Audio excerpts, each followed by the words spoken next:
Buenos días amigos y bienvenidos a Crónicas de lo Insólito.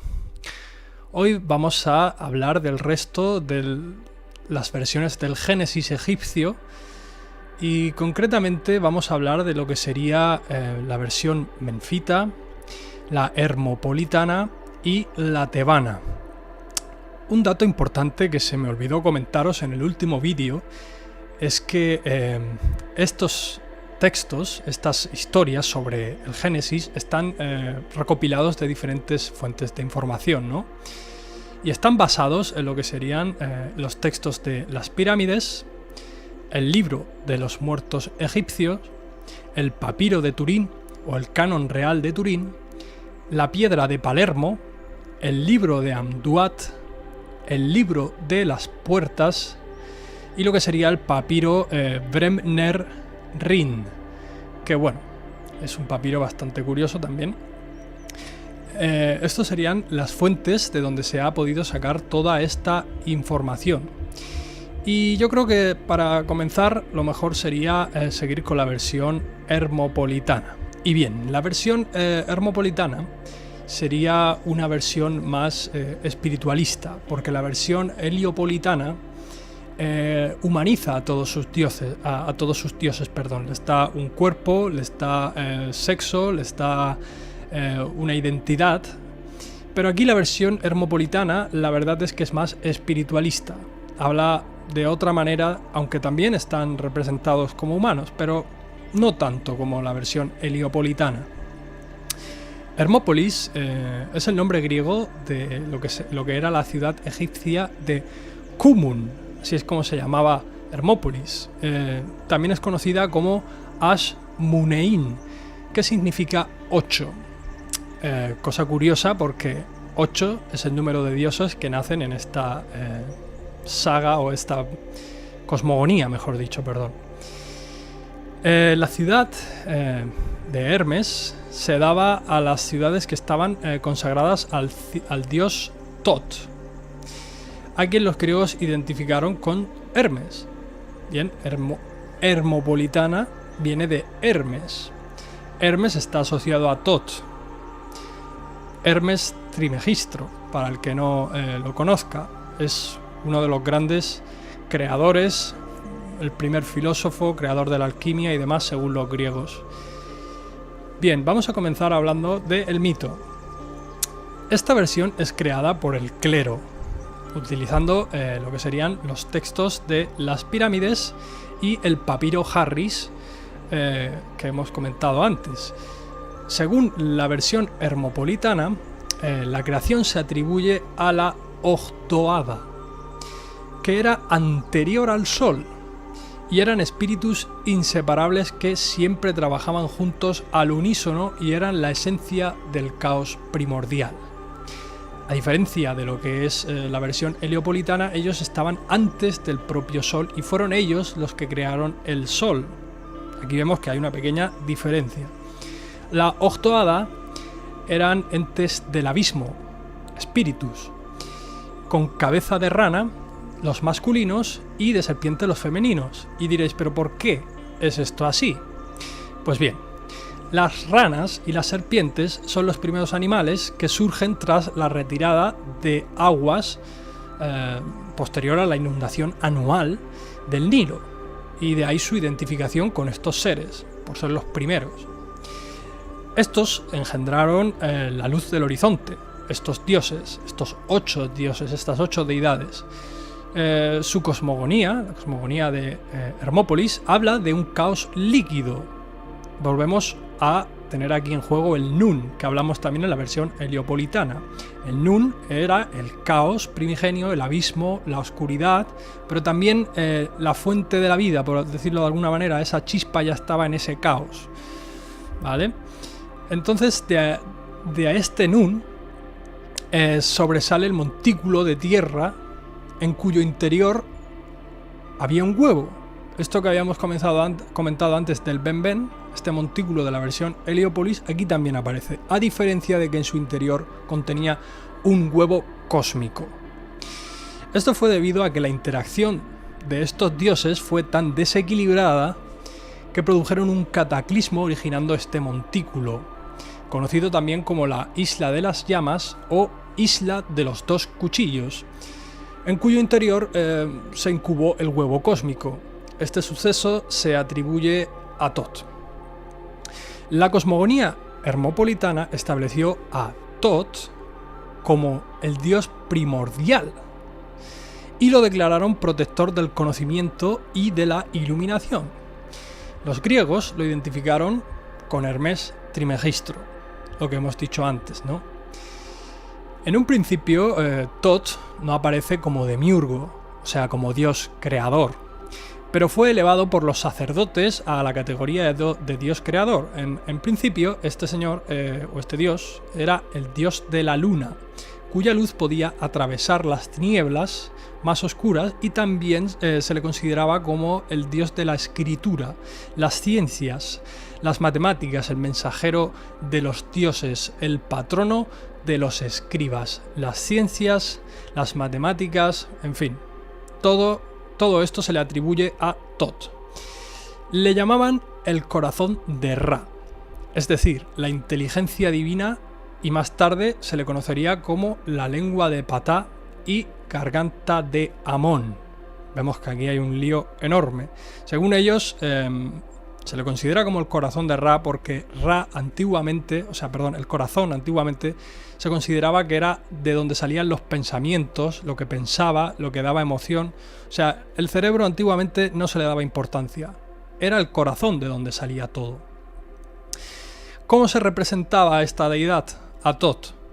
Pues era un ser antropomórfico con cabeza de ibis, esta especie de pájaro extraño, y siempre llevaba una pluma y una tablilla de escriba donde anotaba los pensamientos y las palabras y los actos de los hombres para más tarde pesarlos en su balanza. Él juzgaba, de alguna manera. También fue representado con forma de babuino, que también llevaba un libro. A veces este personaje llevaba lo que era el Ankh, la llave de la vida, en una de sus manos. De esta versión que hemos comentado existen variantes, para que veáis qué complejo es todo esto. Hay una variante con lo del huevo. La primera versión del mito dice que una entidad surge de las aguas como un montículo de tierra, que fue deidificado como Hathor. Un pájaro celestial deja un huevo sobre este montículo y el huevo contenía a Ra. En la versión original de esta variante, el huevo es puesto por un ganso cósmico. Sin embargo, después del incremento del culto a Thoth, se dijo que había sido un regalo de este dios y que lo había puesto el pájaro con el que se le asoció. Vemos que aquí hay un gran lío, ni ellos mismos se ponían de acuerdo en quién hizo qué. Luego hay otra variante, la variante del loto de esta misma cosmogonía. Dicen que cuando Atum se había asimilado a Ra, como Atum-Ra, fue adoptada la cosmogonía de la Eneada. La Eneada es lo de la versión de Heliópolis que hemos comentado en el otro vídeo. En la creencia de que Atum surgió de una flor de loto azul, y este está unido a Ra. El loto habría surgido de las aguas después del cataclismo como un capullo de una rosa o de una flor, que flotaba en la superficie y poco a poco abrió sus pétalos, del que salió de su interior el escarabajo Khepri. Este dios es un aspecto de Ra, que representa al sol naciente, y se convierte en un niño llorando, de cuyas lágrimas más tarde salieron los hombres y todas las criaturas de la tierra.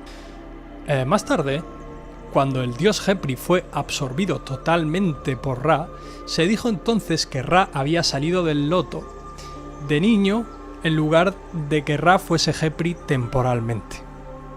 Y ahora vamos a hablar de esta octohada que sale gracias a Thoth, ¿no? Esta estaba formado por 4 parejas de dioses, que se conocen como los Jehu o como los Henu, y se le consideraban las almas de Thoth. Por eso decimos que esta versión es más espiritualista, aunque tienen forma. Hemos dicho que tenían cabezas de serpiente y de ranas, pero bueno. Estas 8 deidades se pueden dividir en Nun y Naunet, que representaban el calor y las aguas primordiales, de alguna manera el Nun. Kuk y Kauket representaban las tinieblas. He y Heket, que representaban el espacio infinito y la eternidad. Y por último, Nia y Niat, representantes de la vida y la indeterminación espacial. O Temeru y Temenet, también se le dio este nombre, representantes del oculto o el misterio, que también este nombre fue sustituido posteriormente por Amon y Amonet, que representaban el principio de lo escondido y lo misterioso. Esto es un gran lío, ya lo sé que es un gran lío, pero como estamos diciendo, esto simplemente son pequeños cuentos, pequeñas historias, donde ellos intentaban de alguna manera entender los códigos que habían ocultos en algunos jeroglíficos, porque hay que decir que algunos sacerdotes eran incapaces de leer lo que habían escrito en algunos templos. Y ahora vamos a pasar a la versión tebana. La versión tebana. Tebas, vamos a comenzar hablando de Tebas, fue la capital del Imperio Medio e Imperio Nuevo de Egipto, y estaba situada cerca de lo que sería la población de Luxor. Vamos a hablar un poco del mito. El mito de la creación fue mezclado por diferentes conceptos por el clero. Aquí vamos a ver que hay una serie de modificaciones sobre otras versiones, ¿no? Elevaron a Amón al rango de creador cuando se estableció a Tebas como la nueva capital, y cambiaron el origen de la Octoada, de estos 8 dioses primigenios, de Hermópolis a Tebas. Estos aparecieron en Tebas, estas 8 deidades aparecieron en Tebas, según esta nueva versión, envueltos por las tinieblas, y las olas del caos primordial de este Nun les transportaron hasta Hermópolis, lugar donde crearon al sol, a Atum y a Patá. Después de cumplir su misión, volvieron a Tebas a nado, para morir junto a Kematef, donde está el templo de Madinet Habu en la colina de Diame. Kematef es una serpiente, ahora luego hablaremos más sobre ella, es una especie de serpiente. Su misión en la tierra había terminado cuando crearon a estos dioses, y por lo tanto volvieron a morir junto a esta serpiente, a Kematef. Pero su misión no había acabado ahí. Ellos seguían en el otro mundo. Estaban contribuyendo desde el otro mundo a las inundaciones anuales y ayudaban al resurgir del sol diario. Ayudaban en esta especie de batalla que tenía siempre Ra en el inframundo cada noche. Vamos a hablar un poco sobre el mito de Amón. Al principio solo existía un dios, la serpiente Kematef. Estamos viendo que en esta versión tebana cambian muchas cosas.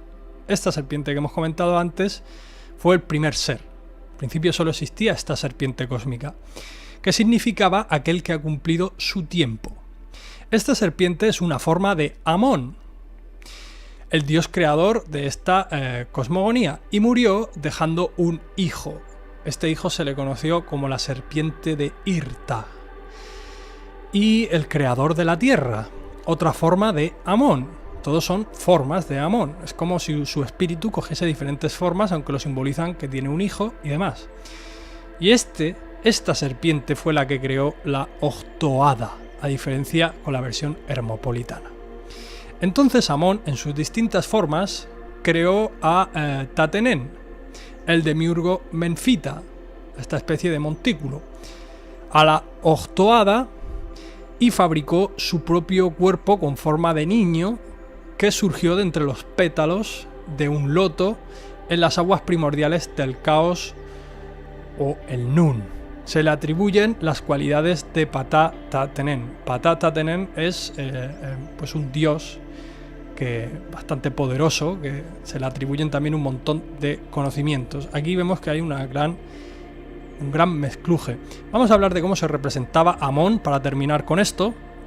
Se representaba como un hombre de piel rojiza o azul, que daba a entender que era de origen divino. El azul es que viene del cielo, más que nada, era pues eso, proveniente del cosmos, o en forma de animal con cabeza de carnero.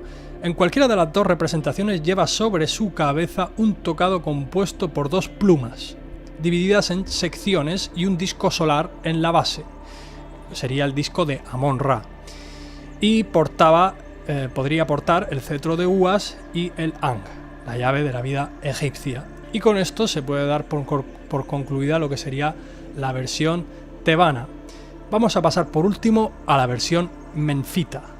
Bueno, y por último por hoy, amigos, vamos a hablar de la versión menfita. Espero que podáis aguantar el ritmo de tanta información. Yo sé que la verdad es que es bastante, pero bueno, siempre podéis volver a ver el vídeo y ver qué es lo que se os ha escapado.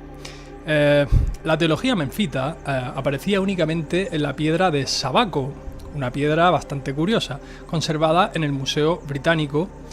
Y esta piedra fue grabada por encargo del faraón Sabaco, se supone que entre el 712 y el 698 a.C., en la dinastía 25, y pertenecía al templo de Ptah, en Memphis. La piedra, concretamente, es una piedra rectangular, como podéis observar, que tiene 66 por 137 centímetros.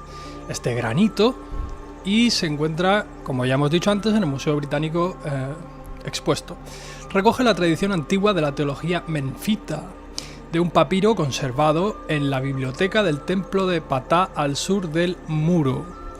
El faraón Shabaka supuestamente ordenó copiar dicho papiro en un bloque de granito para su perpetuidad. Por desgracia, este bloque fue utilizado posteriormente como rueda de un molino, y se ha perdido parte de la inscripción para siempre, concretamente desde la columna 24 a la 47, es totalmente ilegible. Memphis es una de las capitales del reino antiguo y es una de las ciudades más importantes de todo Egipto.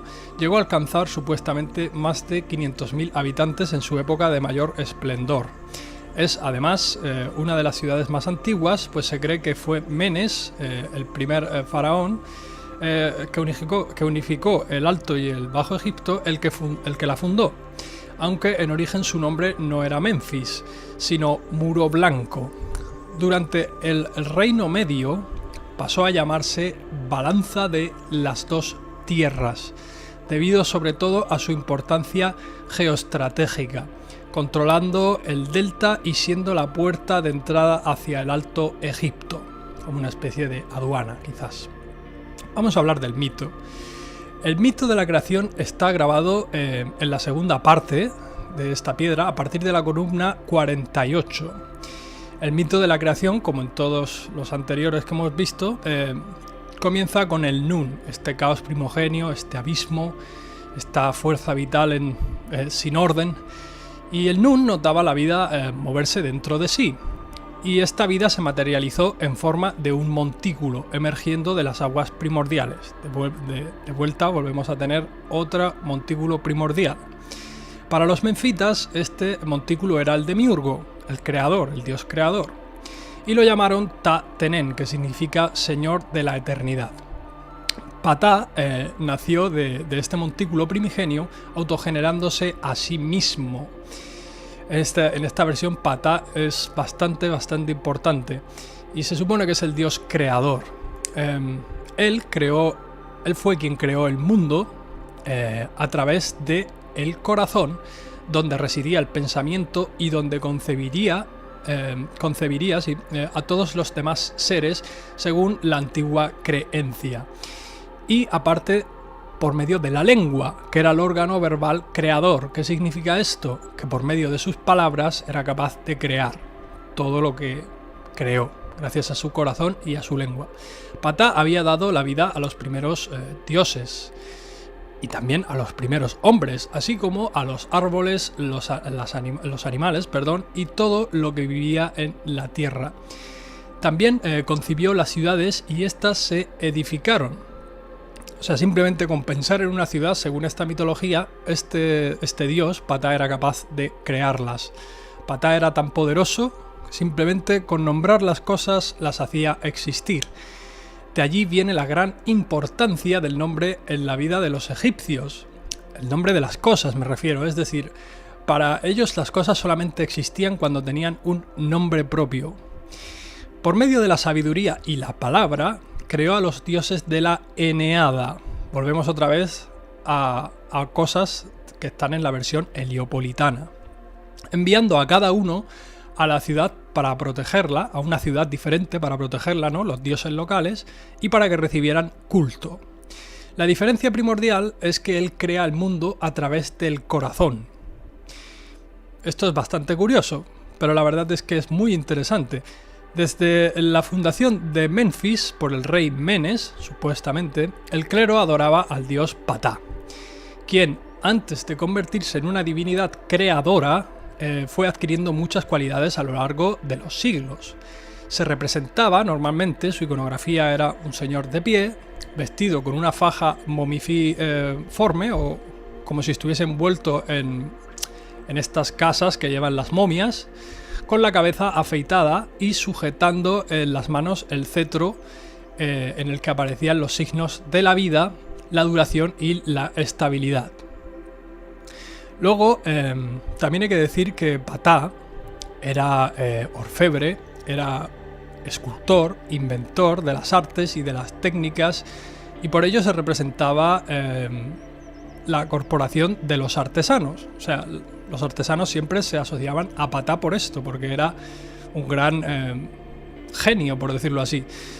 Poco a poco fue asumiendo las funciones de Socaris, el protector de la necrópolis menfita, y se transformó en Ptah Socaris. Más tarde tomó para sí el cometido de Osiris y se convirtió entonces en Ptah Socaris Osiris, finalmente con el nombre de Ptah Ta Tenen, que significa la tierra que se levanta. Y este fue el supuesto patrón o fundador de Menfis. La verdad es que este personaje, aparte de ser un dios, tiene una cosa muy curiosa, y es que hablan también de familia que tuvo relación directa con personajes de la época. Ptah no fue considerado como un faraón, pero sin embargo tuvo más importancia que el mismo faraón. Ptah tenía como esposa a Sekhmet, la diosa de cabeza de leona, o a Bastet, también se la conocía como Bastet, de cabeza de gato. Sus hijos fueron Nefertem, Mahes e Imhotep. De aquí lo curioso de esto. Imhotep fue supuestamente el arquitecto que creó la primera pirámide, lo que sería la pirámide de Saqqara, la famosa pirámide escalonada de Saqqara. El culto a Ptah fue tan profundo que a lo largo de los siglos las transformaciones políticas y religiosas en Egipto no cambiaron ni a los dioses ni a los devotos. O sea, Ptah fue de las pocas divinidades a las cuales no se le asoció con Ra, y se le consideró como el tercer dios más importante del panteón egipcio. Me parece bastante curioso que esta versión tenga una conexión real con los humanos, ¿no? Quizás esta versión es un poco más, no sé cómo decir, más realista, aunque sigue siendo un cuento, como estamos viendo, porque hay cosas que son demasiado fantasiosas, es la forma que ellos tenían de explicar el origen de la vida y demás. Y bueno, con estas tres versiones hemos acabado la entrega de hoy. Espero que os haya gustado y tengo que comentaros que en la siguiente entrega voy a hablar del origen del tiempo, del Zep-Tepi, pero esto no es una cosmogonía como tal, sino que lo que vamos a hacer es contemplar y traducir lo que hay escrito en el templo de Edfu, un templo muy misterioso del cual no se sabe cómo se ha hecho ni cómo sus inscripciones son tan perfectas. Que algún día hablaré de esto. Hay inscripciones muy buenas y hay inscripciones que se notan que han sido hechas a mano. Y en este templo la verdad es que lo que hay escrito es sorprendente. Os voy a hacer un pequeño adelanto y nada más que os digo que en ella se habla de la Atlántida. Y con esto me voy a despedir. Espero que os haya gustado el programa y nos vemos en la próxima. Hasta luego.